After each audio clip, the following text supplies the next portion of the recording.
नमस्कार, मी राहुल कुलकर्णी. पुढचे काही दिवस आपण पॉडकास्ट स्वरूपातल्या दीर्घ पद्धतीच्या मुलाखती बघणार आहोत.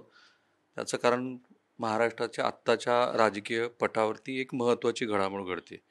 श्री राज ठाकरे आणि श्री उद्धव ठाकरे हे दोघं एकत्रित येत आहेत आणि त्यामुळं बरंच काही घडेल असं म्हणतात. आता जेव्हा तुम्ही श्री देवेंद्र फडणवीस यांच्या मुलाखती, त्यांची भाषणं बघता, तेव्हा एक गोष्ट लक्षात येते की भारतीय जनता पार्टीने असं ठरवलं आहे की महाराष्ट्रामध्ये विरोधी पक्षांना स्पेसच मिळू द्यायचा नाही. आणि म्हणून सगळे गणंग भारतीय जनता पार्टीमध्ये येतात. फडणवीसांना स्वतः सांगावं लागलं की 2029च्या निवडणुकीमध्ये आपला पक्ष नंबर 1 बनवायचा असेल तर तुम्ही ते सहन करा. आणि असं आहे की त्यांच्या विरोधात असलेले सगळे लोक हे आता सत्तेच्या वळचणीला जाऊन बसलेले असल्यामुळं तसाही विरोधी पक्षाचा आवाज खूप क्षीण आहे. शरद पवार यांच्या पक्षामध्ये थोडीशी हालचाल दिसते. पुढच्या 5 वर्षानंतर त्यांच्या पक्षात काय होईल माहीत नाही. काँग्रेस पक्षाचं अस्तित्व हे महाराष्ट्रामध्ये हळूहळू खूपच नगण्य इतक्या पातळीवरती जाऊन बसलं आहे. आणि अशा वेळेला श्री राज ठाकरे आणि उद्धव ठाकरे हे एकत्रित आले तर मी जशी नेहमी मांडणी करतो की वाशीच्या पलीकडचा महाराष्ट्र म्हणजे मुंबई आणि तो सबब असलेला भाग जिथे 2.5 कोटी जनता राहते आणि उर्वरित महाराष्ट्र, तर या दोघा बंधूंच्या एकत्रित येण्यामुळं खरं तर संयुक्त महाराष्ट्राच्या चळवळीच्या दरम्यान जी भाषावार प्रांतरचना म्हणून आंदोलनं झाली, देशपातळीवरती झाली आणि त्यातनं महाराष्ट्राची निर्मिती झाली. तर खरोखर आत्ता तशी परिस्थिती आहे का? एक. आणि पॅन महाराष्ट्र असे कोणते मुद्दे आहेत की जे दोघा बंधूंना राजकीय यश सुद्धा मिळवून देऊ शकतील? पण त्याच्या आधी एक डिस्क्लेमर, कारण राज ठाकरे यांनी आज जे म्हटलं की मला न विचारता तुम्ही आमच्या दोघांच्या युतीबद्दल काहीही बोलू नका, त्याचेही बरेच अर्थ निघत आहेत. त्याचा एक व्हिडिओ मी केला आहे, तो तुम्ही जरूर बघा. आणि या पॉडकास्टच्या दीर्घ मुलाखतीची सुरुवात श्री कुमार सप्तर्षी सर यांच्यापासून करतोय. सर, तुमचं स्वागत आहे. नमस्कार. थँक्यू. सर, सरांनी तर संयुक्त महाराष्ट्राच्या चळवळीचा सगळा पट स्वतःच अनुभवला आहे. तर तुम्ही असं म्हणालात रेकॉर्डिंग सुरू करण्याच्या आधी की मराठी भाषा आणि मराठी अस्मिता ती आपल्या वातावरणात असते. एकतर भाषावार प्रांतरचना झाली, त्यावेळेला मराठी माणसांची अशी भावना झाली की सर्वांना भाषावार प्रांतरचना मिळते आणि फक्त महाराष्ट्राला मात्र मिळत नाही. महाराष्ट्रामध्ये द्विभाषिक होतं, म्हणजे गुजरात, महाराष्ट्र, कर्नाटकचा काही भाग. तर आम्हाला मात्र बहुविध भाषांचं राज्य आणि संबंध देशामध्ये मात्र भाषावार प्रांतरचना. त्याच्यामध्ये एक आर्ग्युमेंट पटेल असं सांगायचे महाराष्ट्राच्या काँग्रेस श्रेष्ठींना. त्यावेळेला श्रेष्ठी होते देव आणि देवगिरीकर, शंकरराव देव आणि, की हिंदी भाषिकांचा मोठा प्रदेश झाला तर त्यांचं देशावर हुकुमशाही येईल, म्हणून एक दुसरा मोठा प्रांत पाहिजे, म्हणजे जास्त खासदार देणारा एक, म्हणून त्यांना मुंबई हा इलाखा म्हणजे राज्यांचे राज्य असं पाहिजे होतं. म्हणून देवदेवीकर त्यांच्या अंतर्गत मांडायचे, पण राष्ट्रीय नेत्यांच्या पुढे गप्प बसायचे. आणि टेम्पररी काही काळ मुंबई ही काँग्रेस श्रेष्ठीने हे भांडण आता नको म्हणून ती केंद्रशासित केली होती काही वर्षे. आणि मग तिथून मुंबई महाराष्ट्र होणार असं दिसल्यावर मुंबईसह महाराष्ट्र अशी घोषणा आली. मग त्याच्यानंतर सीमेचं दिलं नाही म्हणून मुंबई, बेळगाव, कारवार, निपाणीसह असं एक लांबलचक घोषणा झाली. आम्ही त्या आंदोलनाचे प्रॉडक्ट आहोत, आमची पिढी.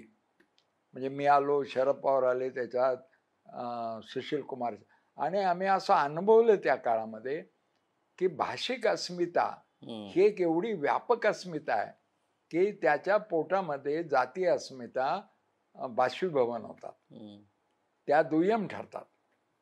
त्यावेळेला गावागावात ग्रामीण भागात मुस्लिम समाज होता, पण तो मराठी भाषिकच होता. जरी धर्मानं भिन्न असला तरी तो मराठी भाषिकावर बाकीच्यांशी जोडला गेला होता. त्यालाही त्याची अस्मिता मुसलमान ही वेगळी असं वाटत नव्हतं, कोणालाच वाटत नव्हतं. तर ही एक समाजामध्ये वैयक्तिक संवेदना असतात म्हणून आपण व्यक्तीचं ॲनालिसिस करतो, पण त्याचबरोबर एक सामूहिक संवेदना म्हणून असतात. आणि त्या सुप्त असतात, त्या अनेकांनी तयार केल्या असतात इतिहासातून. म्हणजे ज्ञानेश्वर आहेत, तुकाराम आहेत, शिवाजी महाराज आहेत, महात्मा फुले आहे. तर एकूण मग महाराष्ट्राची अस्मिता म्हटली तर ती मराठीची आहे. आणि मराठी ही अभिजात भाषा आहे हे तर आता झालंच आहे. तर संयुक्त महाराष्ट्र मिळाला, पण मुंबईमध्ये मराठी लोकांना दुय्यम स्थान मिळालं. या विषयावर बाळासाहेब ठाकरे उभे राहिले होते. म्हणजे बाळासाहेब ठाकरेंच्या मार्मिकमध्ये व्यंगचित्र यायची आणि त्यांच्या मागे प्रजा समाजवादी लोक होते, म्हणजे मनोऋषी प्रजा समाजवादी पक्षात होते. तर त्यांनी एक सभा लावली शिवाजी पार्कवर. इतके तुफान गर्दी झाली की ते एकमेकांना विचारत होते, लोक काय आपल्याला मारायला तर नाही आले ना. म्हणजे ही क्लिक होते मुंबईत. मराठी अस्मिता ही मुंबईमध्ये क्लिक होते, कारण भौगोलिक दृष्ट्या तो कोकण आहे त्यामुळे होते. आणि बाकीचे येतात ते भांडवल घेऊन येतात, आम्ही इथले भूमिपुत्र आहोत अशी ती भावना आहे. आणि ही खरी मुंबई आहे मुळात कोळी लोकांची. इकडच्या पुणे किंवा इकडच्या मराठी साम्राज्याने मुंबई बेट तसंच मोकळं ठेवलं होतं. तिथं काही त्यांचं कोणाचं साम्राज्य नव्हतं. इंग्रजांकडे ती अपघाताने गेलेली आहे. तर ह्या सगळ्या अस्मितांच्या काळामध्ये आम्हाला तर हे स्वागतार्ह वाटतं की जातीवाद एवढा वाढलाय आणि तो इतका संकुचित अस्मितेचा भाग आहे. प्रत्येकजण प्रत्येकाचा द्वेष करेल अशी ताकद आहे त्याच्यात. धर्मामध्ये निदान 2 समूह तरी करतात, पण जाती अस्मिता तर त्याच्याहून फार भयंकर आहे. आणि भाजपचं सगळी लाईन अशी आहे की इतरांमध्ये फूट पडली पाहिजे आणि आमचं हिंदुत्व मात्र अंधभक्तीनं पक्क पाहिजे, असं त्यांचं धोरण आहे, राजकीय लाईन आहे. आणि म्हणून ते कोणातही करतात. म्हणजे ओबीसी मराठा करतात असं आपल्याला वरवर दिसतं, पण ओबीसी मध्ये ते किती भांडण लावतात. आता नगर जिल्ह्यामध्ये ओबीसी माळी आहेत, धनगर आहेत, वंजारी आहेत, पण त्यांनी काय केलं, धनगरांची मतं मिळवायला त्यांचा तो राम शिंदे तो म्हणे अहिल्याबाईंचं वंशज होते, ते गाव माझ्या तालुक्यात आहे. तसं काही नाही. कॅबिनेटची मीटिंग तिथे घेतली. एवढंच नाही तर नगर जिल्ह्याचं सर्वांना प्रिय असलेलं नाव अहमदनगर, काना मात्र वेलंटी नाही असं आम्ही सांगायचो, ते अहिल्यानगर केलं. म्हणजे इथं कुठेतरी धनगरांच्या ह्याच्यात भाजप आपली आहे आणि याला कोणी बोललं तर ते भाजपचे शत्रू आहेत, मराठा शत्रू आहेत, अमुक शत्रू आहेत असंच त्यांच्या मनात बसतं आणि ते आपलेही शत्रू आहेत. तर ही जी संकुचित अस्मिता महाराष्ट्राला हे करते आणि लोक वैतागले. बीडमध्ये 2 राष्ट्र आहेत, एक वंजारी राष्ट्र, एक मराठा राष्ट्र. हे सगळं पाहिलं असतं आणि वरचं सरकार हे फेविकॉलनी चिकटवलेले लोक आहेत असं वाटत नाही. हे शेजारी शेजारी ठेवलेले 3 शक्ती आहेत असं दिसतं. आणि म्हणून त्यांच्यात काही मेळ बसतोय, त्यांच्यात काही एकत्व आहे किंवा काहीतरी जोड आहे पक्का असं दिसत नाही. अशा अवस्थेमध्ये एकूण महाराष्ट्रातल्या लोकांना हे भाषिक अस्मितेचं प्रकरण म्हणून हे 2 ठाकरे बंधू एकत्र आले हे स्वागतार्ह वाटतं. पण हा झाला आणि मनातून आनंद देणार आहे त्यांना. पण हा तुम्ही इतिहास सांगितला. वर्तमान असं आहे की तो जो 2.5 कोटी लोकसंख्येचा भूभाग आहे त्याच्यातला मराठी टक्का हळूहळू कमी झाला. बरोबर. त्यानंतर हिंदुत्व ह्या मुद्द्यावरती भारतीय जनता पार्टीला मुंबईच्या मर्यादेमध्ये खूप चांगलं यश 2017च्या महानगरपालिका निवडणुकीत आणि अलीकडच्या लोकसभा आणि विधानसभेत पण मिळालेलं. वस्तुस्थितीचं आकलन करताना दोघा ठाकरेंना खरोखर मुंबईत यश मिळेल. पण आधी बाळ ठाकरे होते, नंतर भाजप आली.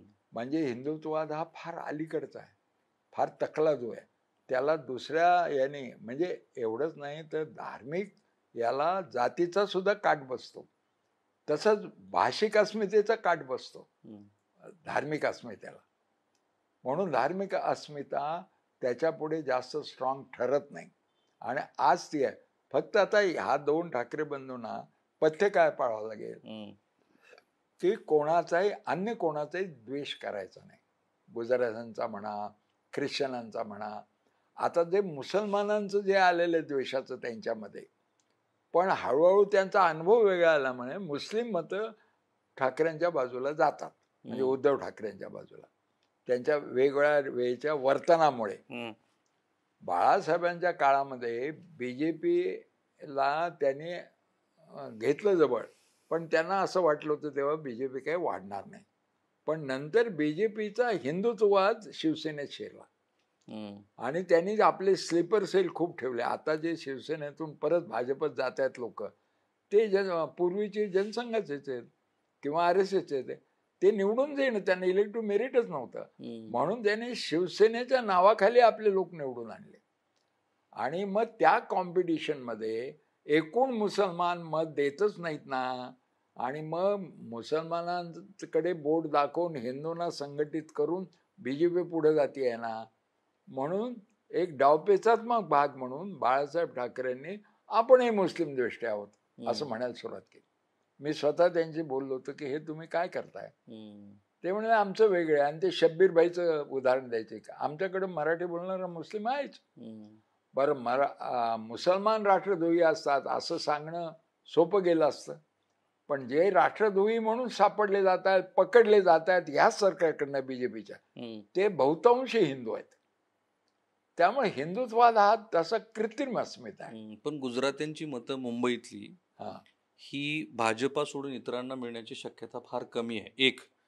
दुसरं, उत्तर भारतीय आणि दक्षिण भारतीयांच्या विरोधामध्ये वेळोवेळी शिवसेनेने घेतलेल्या भूमिकेमुळे तुम्ही जरी म्हणालात की हिंदुत्वाच्या मुद्द्याला काट मिळतो वेगळ्या मुद्द्यावरून, तरी वस्तुस्थिती गृहीत धरून तुम्हाला असं वाटतं की ही लोक मतदान करतील दोघांपैकी? त्याच्यातलं गुजराती लोकांचं व्यापारी इंटरेस्टमुळे मी सांगू शकत नाही. हे यांनी गुजराती लोकांशी कसं वागलं, गुजराती लोक शिवसेनेत आणले. अनेक गुजराती तरुण पूर्वी शिवसैनिक होते, म्हणजे मला नावानिशी माहिती आहे पार्लेमध्ये. तर तसं जर यांनी वागले, यांनी एन ब्लॉक गुजराती असे असतात, गुजरात्यांचे दोष असे असतात असं नाही बोलले, तर गुजराती मतात फूट पडू शकते. परंतु मुस्लिमांचं मतदानाची बिहेवियर जर देशातली पाहिली आपण, तर ती अशी दिसते, काही झालं तरी मोदी शहांपासून मुक्ती करायची, कारण ते इतके त्रासलेले आहेत. कारण माणसाला सर्वात जास्त टोचणारा प्रश्न असतो आपण आणि आपल्या कुटुंबाचं आणि मुलाबाळांचं सुरक्षा. तर ह्या सुरक्षा प्रश्नावर त्यांना सिंगल आउट करून डिवसल्यामुळे मुस्लिम जे BJPच्या विरोधी त्यांना मतं देतील. म्हणून खरा प्रश्न असा आहे आता या युतीचा की हे कसे जातात पुढे. दोन झाल्यावर, एकत्र झाल्यावर पुढची लाईन काय, अँटी BJP आहे का BJPशी दोस्ती करत विरोध करायचा एवढ्या पुरती ती आहे, म्हणजे जहाल मावळ सारखा आहे. नाही, पण दोघांच्या भाषणाचं जर विश्लेषण केलं तर एकाने तसं थेट हिंदुत्वाबद्दलचं भाष्य केलं नव्हतं, पण उद्धव ठाकरे यांच्या भाषणामध्ये मात्र देवेंद्र फडणवीस यांना फार कठोर विरोध, आपलं स्वतःचं जे हिंदुत्व अलीकडच्या काळात ते सतत मांडणी करतायत तशा पद्धतीची मांडणी. तर ह्या भाषणाचं म्हणजे उद्धव ठाकरे यांच्या भाषणाचं तुम्ही विश्लेषण कसं करता? पण मध्ये राज ठाकरे यांनी मीच अधिक आक्रमक हिंदुत्ववादी आहे असा जो भाव घेतला होता, त्याच्याकडे तो कसं उद्धव बघायचं? ठाकरेचा या करता होता की एकनाथ शिंदे सारखं सांगायचे आपण हिंदुत्ववाद आहोत ना, म्हणून आपली नॅचरल युती आहे भाजपशी, हे यांनी काँग्रेसशी केली म्हणजे महापाप केला असं सांगत असताना ते उत्तर होतं. परंतु राज ठाकरेला सुद्धा हिंदुत्ववादी शक्तींचे चांगले अनुभव आलेत असं दिसत नाही. त्याने जेव्हा अयोध्येला भेट द्यायचं ठरलं, तो पैलवान त्यांच्या मागे लावला, ब्रजभूषण. कारण इथं हे हिंदू हृदय सम्राट म्हणायला लागले बाळासाहेबांच्या जागेवर. ते कारण हिंदू हृदय सम्राट बाळासाहेबांनंतर मोदीच आहेत, ते कसं टॉलरेट करतील तिथे. तर असे सगळे प्रश्न आहेत. तर शेवटी आता या दोघा भावांना एकत्र करताना आपापले अनुभव म्हणावे लागले, तर यांना सांगावं लागेल की सुखद अनुभव किती आहेत इंडिव्हिज्युअली. राज ठाकरेला BJPचे सुखद अनुभव किती आणि वाईट अनुभव किती, त्याच्या मुलाला पाडलं कसं, हा एक भाग आहे. आणि दुसरा उद्धवला किती आहेत सुखद अनुभव, BJPचे किती आहेत त्या युतीमध्ये असताना, आणि नंतरच्या काळामध्ये किती अनुभव आहे वाईट, यांची ती तुलनाच करणार ना सायकोलॉजिकली. कारण चांगले आणि वाईट अनुभव असले तर लोक त्याची बेरीज वजाबाकीच करणार. तर मला वाटतं त्याच्यामध्ये बेरीज वजाबाकी करून दोघांकडे जे वैयक्तिक संचित राहील त्याच्यातून ते एकत्र येऊ शकतात. आणि तिसरा फॅक्टर असा आहे की हे आल्यानंतर आनंद ही एक शक्ती आहे. हम्म, सामूहिक आनंद जो व्यक्त झाला महाराष्ट्रामध्ये, हम्म, त्यामुळं यांच्यावर असं म्हणजे चिकटण्याचा, फेविकॉल लागण्याचा एक भाग येतो, की सगळ्या लोकांना वाटतंय, त्यांच्या अनुयायांना वाटतंय की एकत्र यावं. हम्म, आता त्यावेळेला आणि बीजेपीची जी रिॲक्शन आहे की हे रुदाली होती, हे सत्ता गेल्याचं रडणं होतं, आणि मग यांनी काय केलं, सत्ता गेलो मी परत येईन हे रुदालीच होती फडणवीसांची. हम्म, आणि दोघांनी फडणवीसाला महाराष्ट्रापुरतं टार्गेट केलेलं आहे. हम्म, फक्त उद्धव ठाकरेंच्या आणखीन म्हणजे मोदी आणि शहा हे दोन आहेत. पण तसं पाहिलं तर मोदी, शहा आणि फडणवीस यांच्यात भेद करायचं काही कारण नाही, ते सगळं मिळून एकच आहे. हम्म, म्हणून मला असं वाटतं की ही शक्ती होईल. आणि ह्याच्यामध्ये फक्त पथ्य आहेत की आता मराठी अस्मिता जर जपायची असेल हम्म, तर म्हणजे भाषेवरची इतर अस्मिता जी असेल, इतर भाषा बोलणाऱ्यांचा द्वेष नाही केला पाहिजे. हम्म, तर त्याच्यामध्ये सर्व जाती पोटात घेता येतात. कुठल्याही जातीला हीन म्हणायचं कारण नाही किंवा श्रेष्ठ म्हणायचं कारण नाही. तर त्याच्यामध्ये एक जोडण्याची शक्ती आहे. हम्म, तर मुंबईपुरतं गुजराती, मुस्लिम, ख्रिश्चन यांना परके नाही म्हणलं पाहिजे. पण ते कसं आहे की महाराष्ट्रातले मुसलमान मराठीच बोलतात ना. हम्म, इव्हन हिंदी लोक सुद्धा काही मराठीचा एवढा द्वेष करत नाही. मराठीचा द्वेष झाला तो येईलच कशाला इथे. हम्म, त्याला मराठी मॅनेज करता येईल एवढं वाटतं. पण तुम्ही आक्रमक झालात की तू हिंदी भाषिक आहे म्हणून मी तुझा शत्रू आहे, तर मात्र ते शत्रू होते. तर यांनी एवढी पथ्य पाळली तर त्यांना जास्त आहे.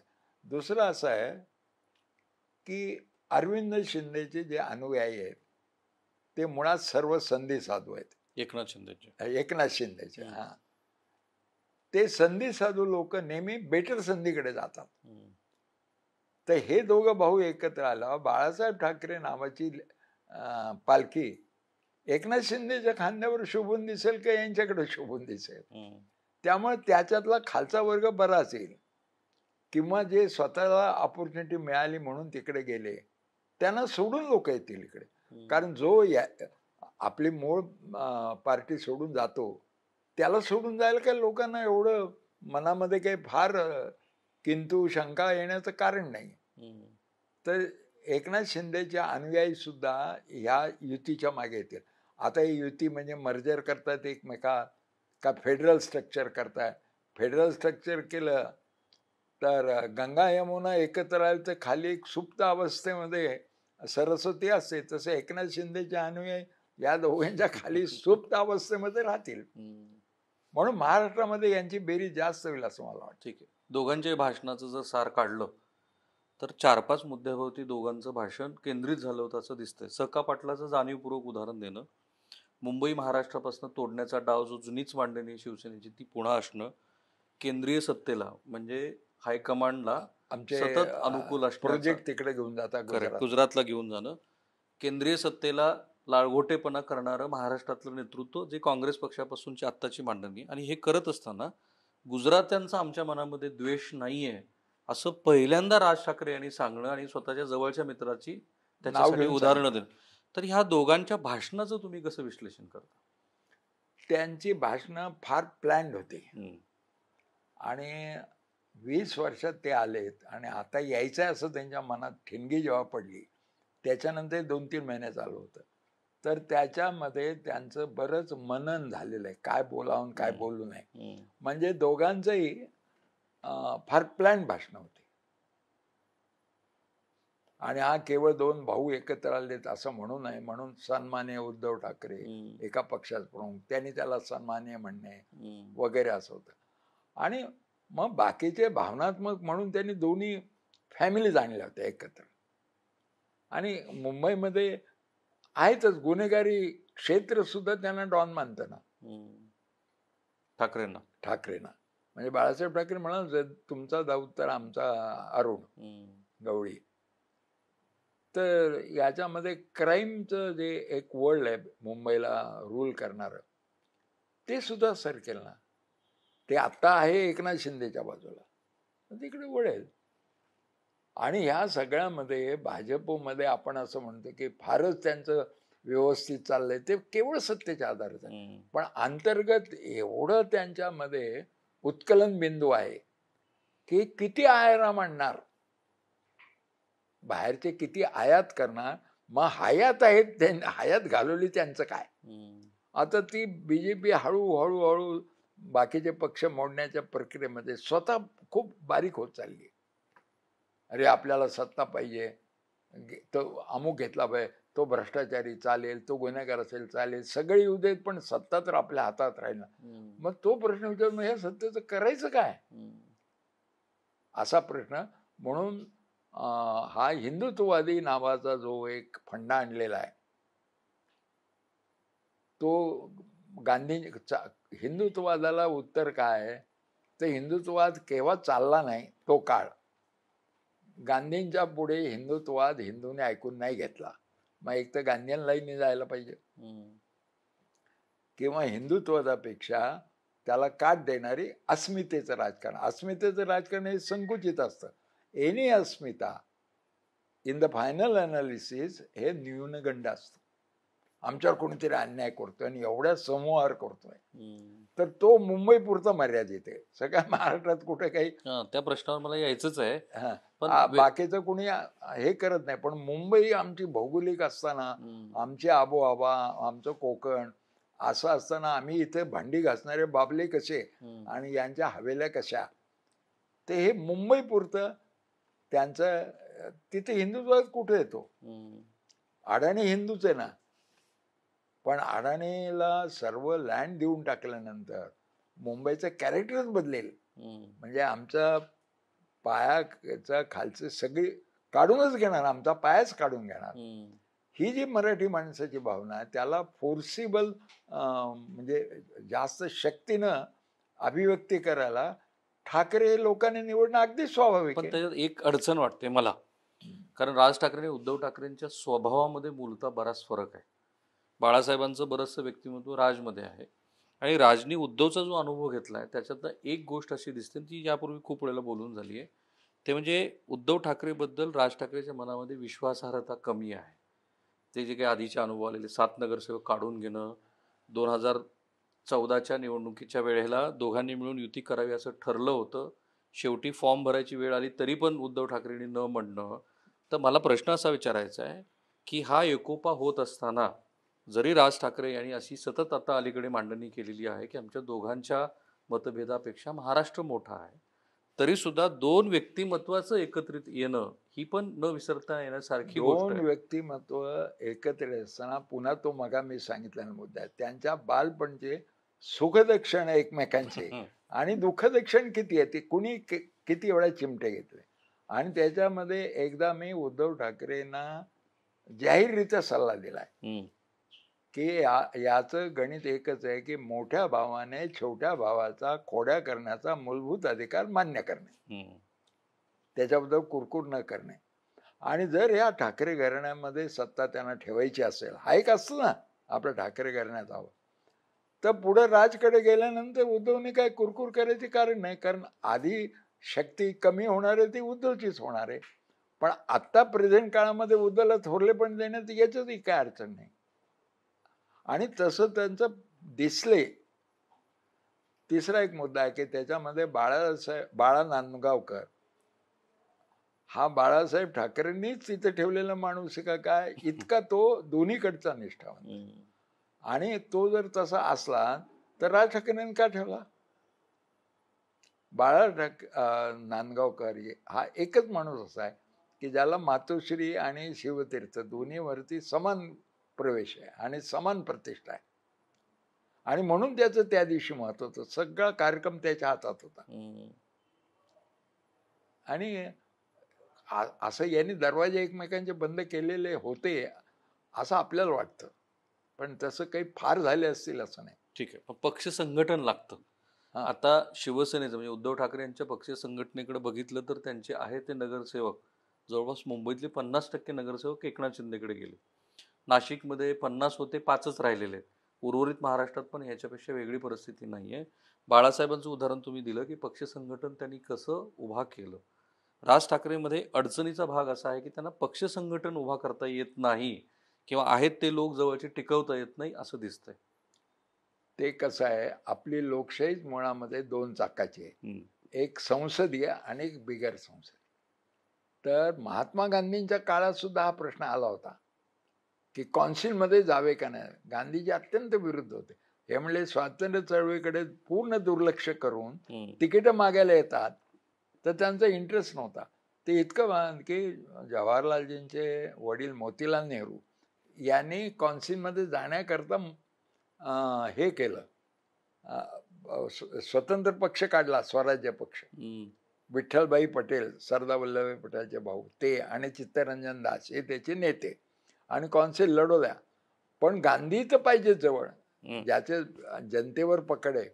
म्हणून आम्ही आतमध्ये राहून ब्रिटिशांच्या विरुद्धाला आतून पोट फाडणार त्यांचं, आणि तुम्ही बाहेरून पाड. पण नंतर हाताबल झाल्याने त्यांनी कबूल केलं की आम्ही खेद व्यक्त करतो की आम्हाला ते जमलं नाही, कारण याने कुठला कायदा केला तर गव्हर्नर म्हणायचं नाही मान्य. म्हणून गांधी तुम्ही आम्हाला आशीर्वाद द्या. आणि जेव्हा असेंब्ली आल्या आणि जेव्हा राज्य मंत्रिमंडळ होणार इथपर्यंत आली इंग्रजांनी दिलेली लोकशाही, म्हणजे जेम्स मॉन्टेग्यू वगैरेच्या सुधारणानंतर, त्यावेळेला गांधींनी काँग्रेसमध्ये फूट नको म्हणून, बर ठीक आहे करून बघा, आणि करून बघा मध्ये परत गांधीचंच खरं झालं. तर तुमची रस्त्यावरती पकड आहे का नाही, आणि ते त्या दोघांनी सांगितलं, तुम्ही सत्तेत बसला असला तर रस्त्यावरची पकड. याचा बॅलन्स जमला पाहिजे. म्हणजे तिकीट वाटप यांना नीट करता आलं पाहिजे. ते करता येत नाही असंही सिद्ध झालेलं आहे. ते बाळासाहेबांच्या हातूनही चुका झाल्या, उद्धवच्या हातूनही चुकलं, आता त्या अनिल गोटे नावाच्या माणसाला दिलं तिकीट. ती राऊतची चूक असेल, पण अगदी चूकच होती ना. सांगलीला त्या पहिलवानाला दिलं, चूकच होती, तो गेला परत बीजेपीकडे. तर याच्यावरती थोडं आत्मचिंतन आणखीन पाहिजे. पण दोघांच्या एकत्र येण्यामध्ये भरपूर त्यांचं आत्मचिंतन होऊन शेवटी एकत्र यावं असं त्यांचं झालेलं. याला काय लोक म्हणतात, दोघेही आपलं ग्राउंड लूज करत होते म्हणून एकत्र आले. ग्राउंड लूज करणारे एकत्र येतात हे तितकंसं खरं नाही.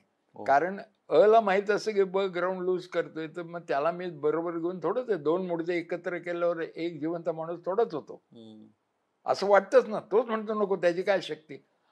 तुम्हीच म्हणताय जे तुम्ही त्या दोघांचे शत्रू आहात, पण ते दोघं म्हणत नाही आहेत ना. म्हणजे ती जिवंत माणसं आहेत, अजून त्यांच्या शक्ती जिवंत आहेत. आणि मुख्यतः मुंबईमध्ये क्राईम वर्ल्ड त्यांच्या बाजूला जाईल सगळं असं वाटतं तुम्हाला. पण एका गोष्टीची तोड शोधावी लागेल, आणि ती आहे हिंदुत्ववादी विचाराची. महाराष्ट्रानं आता हा हिंदुत्वाद जवळपास स्वीकारलाय असं भारतीय जनता पार्टीला वाटतं. पश्चिम महाराष्ट्राचा जिथे शाहू फुले आंबेडकरांचा विचार आहे तिथे सुद्धा भारतीय जनता पार्टी मोठ्या प्रमाणामध्ये विस्तारलेली आहे, आणि तो तोड त्यांच्या विरोधातल्या कोणालाही सापडलेला नाही. अगदी देशपातळीवरती पण अशी स्थिती आहे. असं नाही आहे बरं का. भाजपला दुसऱ्यांना फसवण्याच्या नादामध्ये स्वतः कधी फसतोहीच लक्षात. त्यांना आता असं वाटतं की महाराष्ट्रातला सगळा वारकरी संप्रदाय आपल्या बाजूला आहे. पण ती वस्तुस्थिती आहे. तर आज वारकरी संप्रदाय पैसे देऊन काही म्हणत असतील, पण त्याची रिॲक्शन येऊन मूळ त्याचं जे आहे ना ते जागा होतच ना. आज 700-800 वर्ष टिकलंय ते भाजपच्या जी काय विचारसरणीची मुळं आहेत त्याच्या आधारे वारकरी संप्रदाय टिकलेले नाही. तुकाराम काही त्यांच्यावर बीजेपीवर अवलंबून नव्हते, नामदेव काही त्यांच्यावर अवलंबून, ज्ञानेश्वर त्यांच्यावर, ते रिॲक्शनच आहेत ना.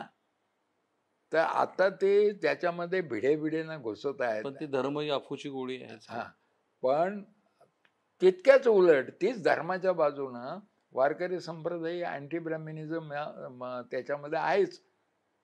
मिराजदारी मोडवायची हाच तो संबंध वारकरी संप्रदायाचा पॉलिटिकल एजंट आहे ना. मिराजदारी मोडायची म्हणजे ज्ञानेश्वर आणि ब्राह्मणांची देवाची मध्यस्थीच मोडली. भक्ती मार्ग हाच मुळामध्ये ब्रह्मिनिझम मधली जी देव आणि आमचा संबंध आहे, तुमचा नाही, आमच्या मार्फत संबंध आहे, ही मिराजदारीच मोडण्याचा भाग आहे ना. तर ते मूळ कसं नष्ट होईल? नाही तर मग वारीच नष्ट होईल. पण वारी जर टिकली तर हे आलेलं व्हेरिएशन हे करेक्ट होणार नाही असं नाही आहे. ते झालं. आणि एक आणखीन मुद्दा आहे की मोदी आणि हे म्हणजे आपण काहीतरी चक्रवर्ती व्हायचं आहे म्हणून अश्वमेध यज्ञ सुरू केला. त्यामुळे प्रत्येकाचाच आपल्या अस्तित्वाबद्दल शंका आहे आणि म्हणून लोकांना त्याच्यामधून आपण एकत्र राहावं अशी एक भावना तयार होते संरक्षणाकरता. प्रत्येक पक्षाला एकत्र. तर उत्तरेकडे जी प्रक्रिया चालली, दक्षिणेकडे चालली आहे आणि याच्यामध्ये स्टॅलिननी यांचं कौतुक करावं.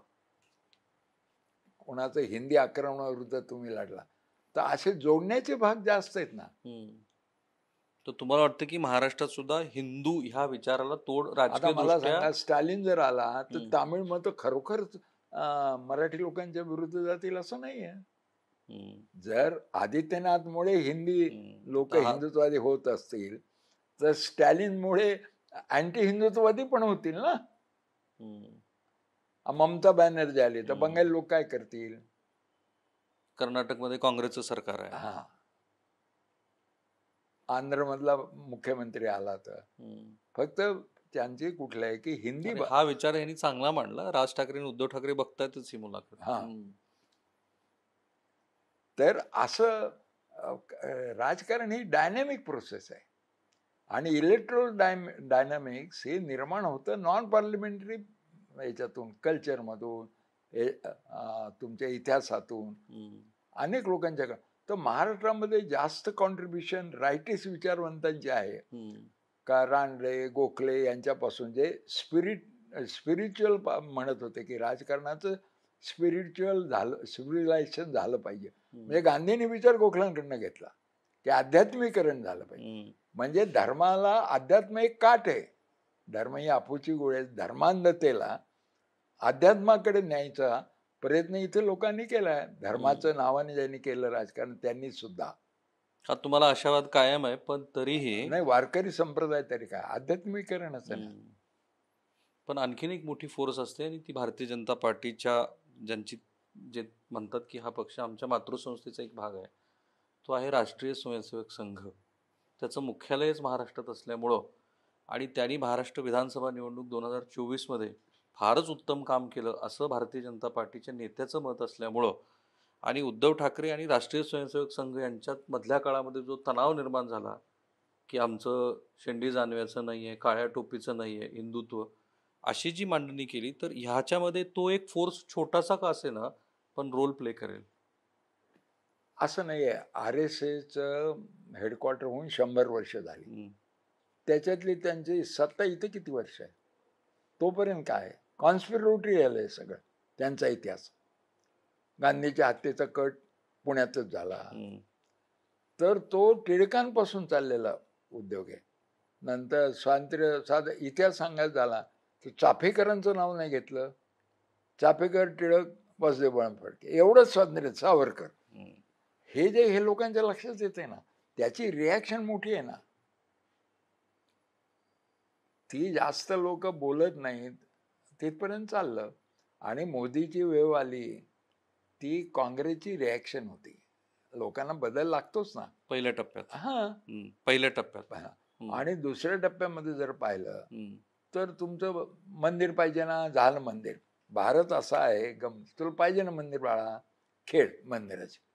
तुला पाहिजे ना 370 काढायचं कर. आता राहिलं काय तुझं हिंदुत्वाचं? आता तुझं राहिलं फॅसिझमच, की आमचं हुकुमशाही तुमच्यावर असणार. म्हणजे तुम्ही जुना ब्राह्मणिझम म्हणताय. इतरांचे हक्क काढून घेण्याचं तुमचं जे ते आता सुरू झालंय, त्याची रिॲक्शन येणार. कारण असं आहे, गेल्या 75 वर्षात लोकांनी स्वातंत्र्य उपभोगलं आहे. संविधानाचा त्यांचा परिचय झालेला आहे चांगला. तर कोण आता हक्क सोडायला तयार होईल? कोणाला तुम्ही दुय्यम मानलं तर दुय्यम मानून घ्यायला तयार होते. तोही एक वर्ग आहे ना. म्हणजे आपण फक्त जातवार, धर्मवार विचार करतो, पण एक स्वतःला भारतीय संविधानाचं मानणारे लोक आहेत ना, कमी आहेत संख्येने, कमी आहेत. पण ती एक शक्ती आहेच ना. परत ती शक्ती नसते तर हे संविधान विरुद्ध असे आरोप झाले नसते. जी शक्ती नसते त्याचा आरोप होत नाही. तो लागला पाहिजे. म्हणजे कोणाला मारायचं असलं तर RSS फार स्ट्रॉंग फोर्स असेल असं तुम्हाला वाटत नाही? नाही, ठीक आहे. महाराष्ट्राला कदाचित ब्राह्मणेतर चळवळीचा मोठा इतिहास असल्यामुळं आणि गोडसेंचा सगळा संदर्भ गांधी हत्येला असल्यामुळं महाराष्ट्रामध्ये सुप्तपणे ब्राह्मण विरोध कायम असतो. तो दिसतो, जाणवतो. राजकारणात तर तो खूपच असतो आणि एक बहुतांश मराठी. तुमच्यामध्ये मुस्लिम विरोध नसेल हं. तर ब्राह्मण विरोधच राहतो. हां, पण माझा Second. प्रश्न आता म्हणून ठाकरेंच्या मुस्लिम नाही. विरोध सतत तेवढ ठेवायचा म्हणजे ब्राह्मण सेफ राहतात. ठीक आहे. माझा प्रश्न आता ठाकरेंच्या निमित्ताने बहुतांश मराठी जणांना असं प्रचारकी स्वरूपात सांगितलं गेलं सीकेपी म्हणजेच ब्राह्मण. तर तशी एक साधारण मांडणी असते, ज्यांचा अभ्यास आहे ते लगेच ओळखतात. तर तुम्ही ही मुलाखत सुरू व्हायच्या आधी असं म्हणालात की सीकेपी मध्येच खरं तर अँटी ब्राह्मणिझम खूप स्ट्रॉंग सीकेपीच्या आहे. जीन मध्ये हं. अँटी ब्राह्मणिझम आहे. म्हणजे ठाकरेंच्या थोडक्यात आता त्या संदर्भात बोलतोय म्हणून. जे कोणी असतील हं, म्हणजे पुण्यामध्ये भाई वैद्य होते सीकेपी, हं, मृणाल गोरे मुंबईत होत्या, त्या मोहिले पूर्वीच्या. हं, तर या सगळ्यांमध्ये जीन असतो. त्याचं कारण इतिहासामध्ये खूप झालेलं आहे. पुण्यामध्ये ब्राह्मणांचं सुप्रीम कोर्ट जे वाराणसी, हं. तिथून गागा भट्ट आला होता. गागा भट्टने फक्त शिवाजी महाराजांचं राज्याभिषेकाला एवढंच आपल्याला माहिती आहे, पण तो सरन्यायाधीश होता ना, तर त्याला सीकेपीने बोलवलं होते की ब्राह्मण आमच्याशी वाईट वागतात, तू आमच्या शेजारी राहू नको, तू मासे खातो दर रविवारी वगैरे असं. आणि मग सीकेपी पण मुद्दाम की रविवारी जर तुमच्याकडे मासे आणले नाही तर तू सीकेपीच नाही असंही झालं. आणि मग बंगालमध्ये ब्राह्मण लोक नैवेद्य दाखवतात कालीमातेला माशांचा. तर मग गागा भट्टाचा निर्णय असा आहे की तुमच्या परिसरात जे जे पिकतं ते सगळं खाण्यामध्ये तुम्ही काही विचित्र करता, हत्या करतात असं नाही. म्हणजे जी भाजी येते तशी भाजीच म्हणतात ते माशांना. आणि त्याप्रमाणे तो ब्राह्मणांनी सोडला नाही सीकेपीचा द्वेष. म्हणजे तुम्ही बघा ना, ब्राह्मण सीकेपी लग्न किती आहेत. ब्राह्मणांच्या मध्ये ब्राह्मणांनी स्वतःची जात सोडून दुसऱ्या ब्राह्मण जाती किती वागले त्याचं ब्राह्मणिझम आपण म्हणतो, पण त्याच्यात 18 जाती आहेत ना, आणि त्या कडव्या आहेत ना. म्हणजे एक उदाहरण तुम्हाला सांगतो की पोहे नावाची डिश ही ब्राह्मणांची राष्ट्रीय डिश आहे, पण त्याच्यावर कोथिंबीर टाकतात हे देशस्थ ब्राह्मण, नदीकाठचे, गोदावरी वगैरे, म्हणजे ज्ञानेश्वर वगैरे. आणि समुद्रकाठी नाही तेवढं कोथिंबीर तर ते टाकत नाही. तर ते एकमेकाला चिडवतात, गवत खाणाऱ्यांची मुलगी तू केली का. मुलांनी जर कोकणस्थ मुलांनी जर देशस्थ मुलगी केली तर तू गवत खाणाऱ्याची करून करायची, तर गवत खाण्याची कशाला केलीस असं म्हणतात. इतकं ते आहे. तर हे उफाळून काय येत नाही, तर मुस्लिम द्वेषाच्या खाली झाकलं जातं. पण मुस्लिम द्वेष कमी झाला की तुमचे रियालिटी येतात बाहेर. म्हणून महाराष्ट्रामध्ये शहाणा ज्याला राज्य करायचं असेल, कोणी राज्य करतात, तर तो एकूण महाराष्ट्रातला मुस्लिम द्वेष कमी करेल. हा हिंदुत्ववादाला एक प्रधान उत्तर आहे. ठीक आहे. माझा प्रश्न दीर्घ आहे आणि त्याचं उत्तर तुम्ही विवेचनात्मक आणि थोडंसं मार्गदर्शन पर दिलं तरी चालेल. प्रश्न असा आहे की पॅन महाराष्ट्र मुद्दे जेव्हा राज ठाकरेच्या अनुषंगाने विश्लेषण केलं आणि मी त्यांच्याशी गप्पा मारताना मी असं म्हणालो की 2-3 मुद्दे जर सोडले तर बाकी तुमच्या भूमिकेमध्ये सातत्य नाही आहे. ज्या सोकॉल्ड ब्ल्यूप्रिंटबद्दल तुम्ही बोललात ती दीर्घकाळ आलीच नाही आणि आता तुमचा आमच्यावरती असा आक्षेप असतो की मी जेव्हा आणली तेव्हा तुम्ही ती बघितली नाही. खरं म्हणजे राज ठाकरे यांनी जेव्हा पक्षाची स्थापना केली तेव्हा झेंडा आणि विचार दोन्ही पातळीवरती व्यापक महाराष्ट्राचा संदर्भ आहे असं वाटलं होतं. म्हणजे जीन्स पॅन्टमधला शेतकऱ्यांच्या आत्महत्या रोखण्याबद्दल ते पुढे झालं नाही. सगळ्यात जास्त निखिल वाघेला वाटलं होतं. नाशिक मी फार उत्तम पद्धतीनं महापालिका चालवली वगैरे असं ते म्हणतात. प्रश्न असा आहे की महाराष्ट्रामध्ये आत्ताही शेतकऱ्यांपासून ते बेरोजगारीपर्यंत असंख्य प्रश्न आहेत किंवा आता पुण्यासारख्या शहरामध्ये फक्तच व्हर्टिकल जी वाढ झाली आणि त्यातून एक सूज दिसते असे प्रश्न आहेत. असे पॅन महाराष्ट्र कोणते मुद्दे आहेत की जे जाती धर्माच्या पुढे जाऊन लोकांना अपील करतील आणि विश्वासार्ह पद्धतीनं ठाकरे बंधूंना मतदान करावं असं त्यांना वाटेल? असा तर एक शेतीचा प्रश्न आहे. शेतीच्या बरोबर जे शहर आहेत त्या शहरातल्या अव्यवस्थेचा प्रश्न आहे. आणि तिसरा प्रश्न आरोग्याचा आहे. संबंध महाराष्ट्रामध्ये आरोग्य व्यवस्था ही जवळजवळ कोलॅप्स झालेली आहे आणि खाजगी डॉक्टरांच्या हातात गेले. म्हणजे ते 10 लाख दिल्याशिवाय तुम्हाला ॲडमिट करणं नाही, काही सहज नाही आलं. आणि ते खास RSSचं आहे.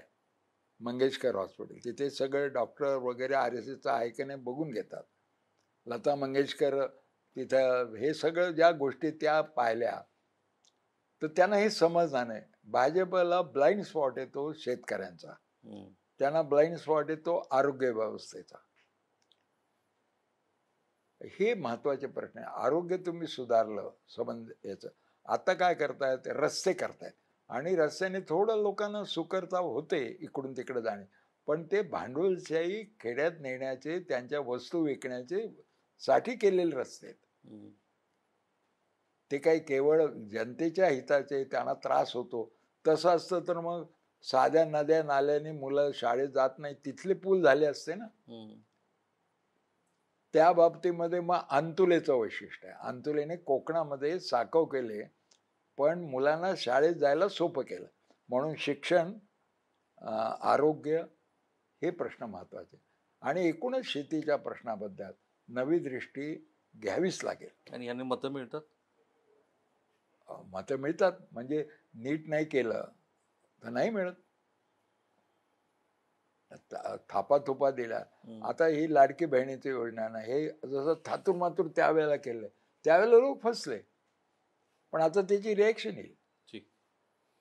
शेवटचा प्रश्न काय, माणूस हा डायनामिक प्राणी आहे ना, त्याला मेंदू आहे ना, तो बिगर मेंदूचा प्राणी नाही आहे.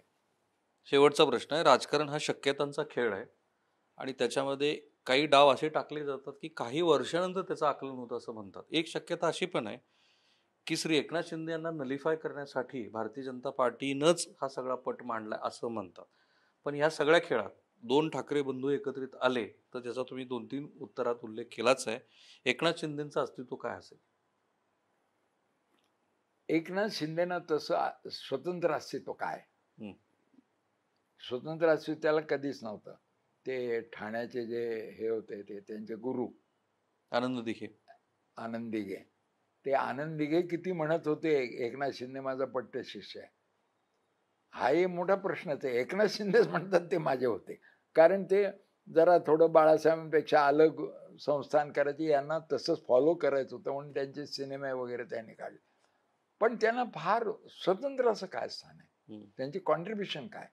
मी शिवसेना फोडली आणि मी BJPचं गेलेलं राज्य परत आणलं, पण BJP लक्षात ठेवणार का, बुवा नाही एकनाथ शिंदेने आपल्याला सत्ता दिली जी आपल्याला मिळणंच शक्य नव्हतं आणि म्हणून त्यांना काहीतरी देव्हाऱ्यात बसवा असंच आहे. मला असं दिसतंय की अमित शहा तिथे प्रबळ आहेत, सेकंड टू मोदी, आणि त्यांचं असं कुठेतरी दिसतंय व्यापारी पद्धतीनं केव्हा कॉम्प्रोमाइज करायचं, केव्हा आक्रमक करायचं त्यांना माहीत असतं. तर मोदी आहे तोपर्यंत मोदींना निष्ठा, पण मोदीच पंतप्रधान नसेल त्यावेळेला मी माझी निष्ठा मलाच वाहतो, मध्ये कोणी नाही पाहिजे.